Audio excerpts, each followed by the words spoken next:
The switch to Lively. Three, Curry. The Warriors have been surprising everybody this year. The 2024-2025 NBA season is officially underway, and the storylines we've seen so far have been amazing.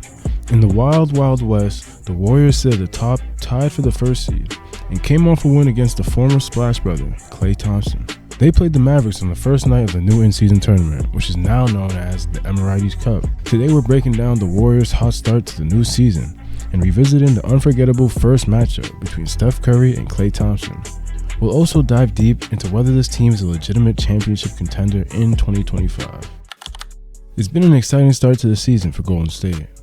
As for now, they've been firing on all cylinders, and Curry once again is playing like the best point guard in the NBA.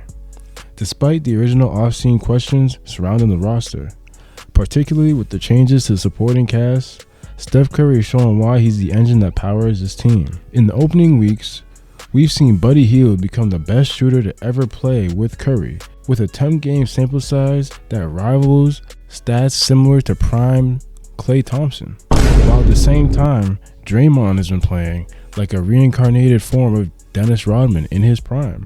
But the one thing that's always stayed consistent is Curry dishing out insane assists and continuing to prove that even as he gets older, his game just keeps evolving.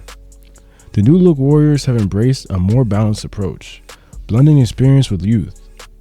Guys like Moses Moody, Jonathan Kuminga, and the ever-dangerous Buddy Hield have stepped up to make the new look Warriors even more dangerous.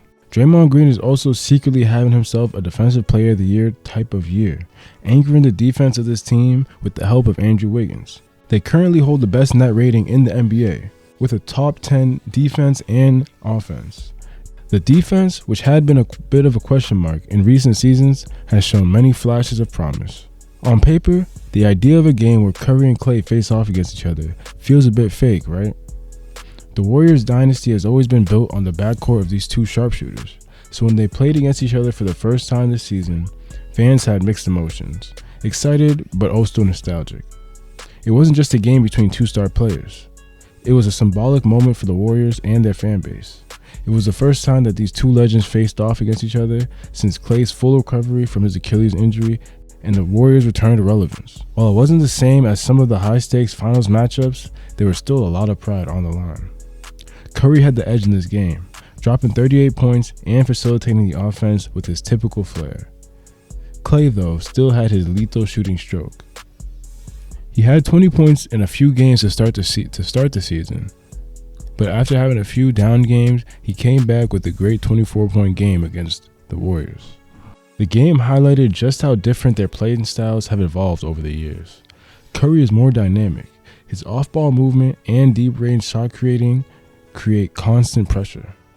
Klay, while still dangerous, is no longer the same catch-and-shoot juggernaut he used to be. He's had to adapt to new ways of scoring. You can even tell after you watch Klay through the years, he seems to put the ball down more and more as he's gone through the years and getting older. But this matchup was more than just a game. It was a reminder of the bond these two shared as teammates and the trust they have in one another as they chase that elusive fifth championship.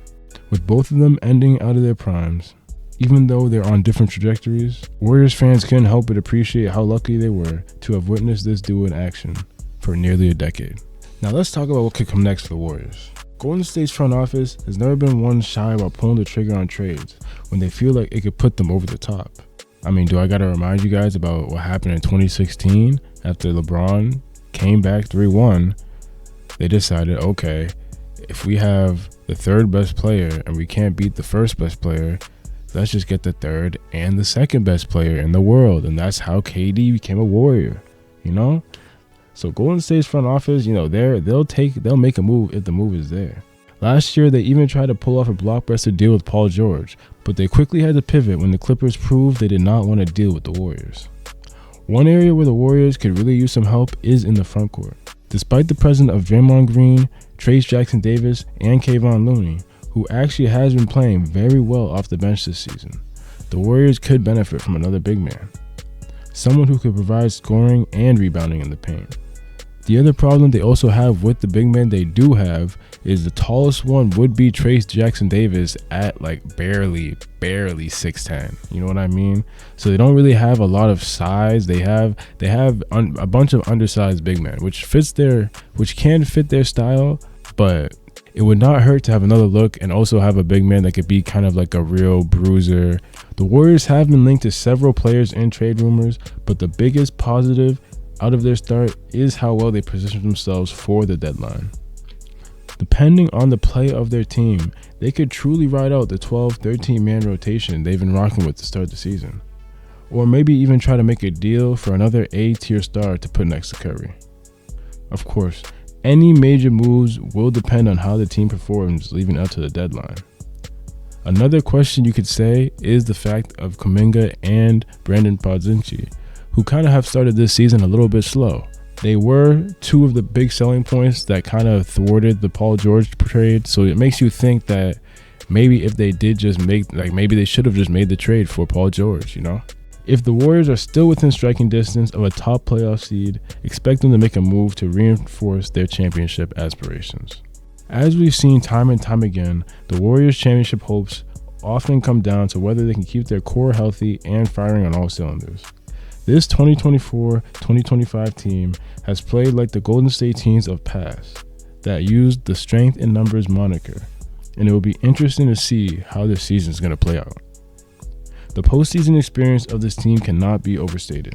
The Warriors know what it takes to win in the playoffs, and their ability to execute in clutch moments will be a huge advantage in a tight race for the finals. The Western Conference is as loaded as it's ever been, with the Nuggets, Suns, Thunder, and the Lakers all fighting for position at the top. Oh, and by the way, Cleveland's still undefeated. That's going to be it from me today, y'all. If y'all like this video, man, make sure y'all drop below another team you would like me to talk about, man. It's your boy Fredo. I'm going to see y'all later. I hope y'all have a great day, man.